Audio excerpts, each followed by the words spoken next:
Good day everyone. So, naguli maganda. Yung sa wala natin season ng pato na nabuhay. Ayun lang sila kasi yung dalawa namatay. So, yan. Ayun lang yan. Anim na lang sila. Kasi namatay kasi nakarang malakas ang ulan. Tapos nadaga na ng nanay. Yun ang problema. Kaso di medyo malaki-laki na rin eh. Kaso di kinaya. Hindi yun ang pinaka problema pag hindi natin winawalay sa magulang. Pero nakaraan hindi natin winalay. Buhay naman. Wala namang namatay. Pero ito this time nakadalawa na. So, sinuwalay na natin yung kanilang nanay. Maganda nga ang kulungan ngayon nila kasi mas maluwag ka. So wala. Yung dalawa nating breeder oh. Isa dyan si Bonbon, tapos siya si Bornes. Eh yung nanay yun nakakulong. As to nangingitlog na yan. Hindi niya anak niya yun. Isa. So yan eh may lumabas kasing inatis yung panibagong babae kaya ganyan sila. So nasasabik sila ang sumampa. So yun lang yung apat na pabo na breeder na meron tayo. Kaya naging dalawang lalaki natin dyan kasi si Bonbon eh matanda na. Kaya nag-selection tayo. Ito si Bonbon yun, mas malapad dyan. Ito naman si Bornis. So yun o, ito yung ganda na. Nakaraan, lugon sila. Ayun, maganda-ganda na yung kanilang pangangatawan. Ating IMC money, wala pang pares kasi mahal ang benta, 2,000. Napili magulang o.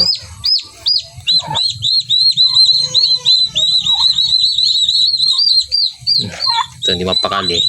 So pabaya kasi magulang nanay napapatay niya anak niya. Problema iiwan lang niya pagpatay na.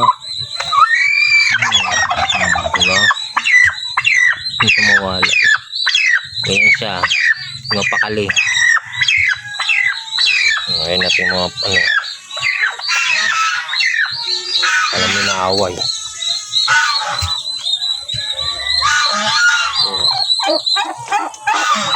One week na ito mga sisi. Tapos syempre nakabit mo ito. Then ang pakain natin, hindi tayo naka-integra 1,000, naka-GMP 1,000 tayo.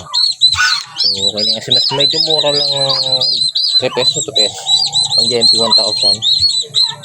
So kaya ang pakain natin. May ilawan natin. Then kasi open yung kabilang gilid nito sa harap sa likod, pero dito sa gilid pala. So ginawa natin, naglagay tayong harang na sako para kung kasi yung ulan papunta pa ganyan, so ay paano hindi umano yung kasi hangin pa ganyan naharangan. So kailangan lang yan talaga pag mga ganyang sisiw, kailangan natin silang dapat may ilaw kahit solar, okay na yun. So ayun na yung ating gagawin kasi below yung away dun away actually hindi naman ako maaway kasi natanggap niya ng hari yung isa. So ganyan yung karakter ng mga pabo so subukan nila yung isa't isa kung sino yung tinukha niya, anak niya yan. Subukan niya kung sino mas matamang sa kanila kasi pinakahari. Pero syempre kahit na ganun yung hindi pa rin matanggap ng isa na mayroong isang lalaki dito.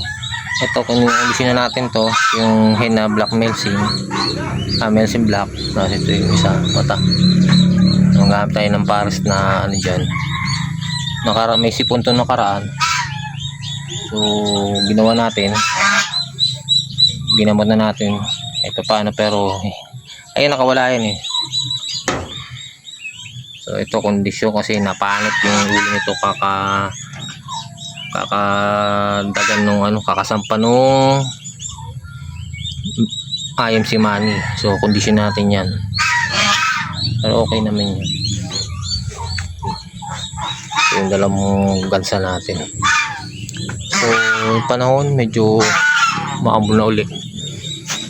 Ito Madrid Cacao, napakain natin sa ating mga manok, pero hindi araw lagi-lagi, paminsan-minsan lang kasi may protein din yan, nakakatulong din sa kanila.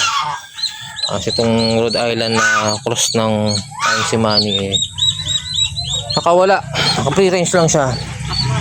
Naya lang natin yung mabigat-bigat niya, nakala ko dati babae yan. So yan baka katayin by August or December. So ayun natin mga pabo, malaki lang. Medyo tipid din niya kasi kahit yung daon ng kawayan kinakain nila.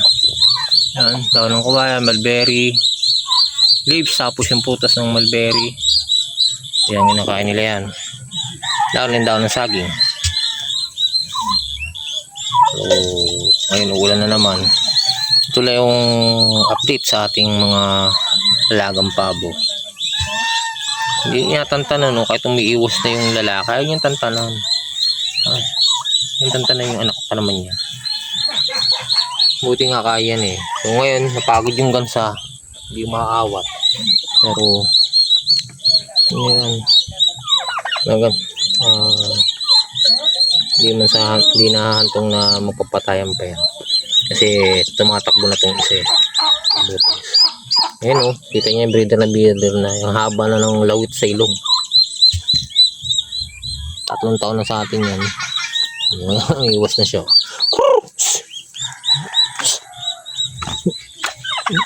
Wala akong ginawa. Kasi suway minsan Din. Yung matapang din itong isa. Ako.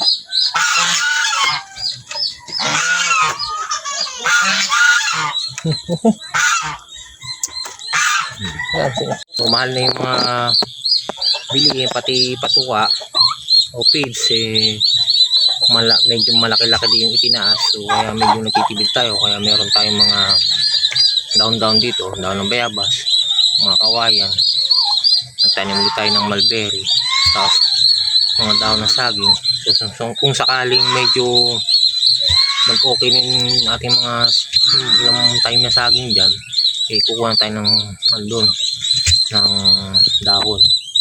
So, siyempre kung yun ay tumubo na at ready na pitasin yung saging mismo, yung katawan ng saging pwede na nating ipakain sa kanila. Hanggang sa pabo, sa manok, pwede nating ihalin sa feeds para ito paano makatipid. So ayun yung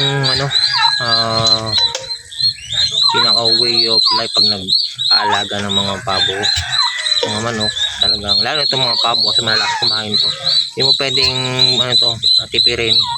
Kailangan makakain sila kahit konting feeds, kahit sa doon yung mga damo, kasi mabigat na rin yung kahit paano. Mas masarap yung karne nila pag nakakain sila ng mga dahon-dahon. So ayun. O kasi namatay yung dalawa.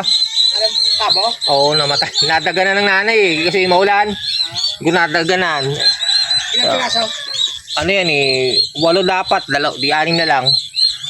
Lagi 12. Hindi. 8 dapat, 6 na lang yung namatay yung dalawa. Hindi 6 na lang. Ayun yung Ay, pinalimliman mo sa ina? Pinalimliman ko. Sino may kuha ka dyan? Ha? Yung incubator? Meron kaso laging brown kasi nakaraan. Saka lugi ka kasi pag nag-incubate ka ng kakaunting itlog lang, sayang sa kuryente. Ay, ilan ang kuya nila ang capacity? 40. Wala akong wala akong ibang itlog na Kaya pinalimliman ko na lang sa iniwalay ko na yung nanay. Kasi nadadaganan niya Hindi nakahinga Yung iniwalay, may ilawang ko. Tayo yung dalawa namatay, malaki-laki na So ayun, may nagtanong sa atin yung kapitbahay natin. So ayun lang, don't forget to like, and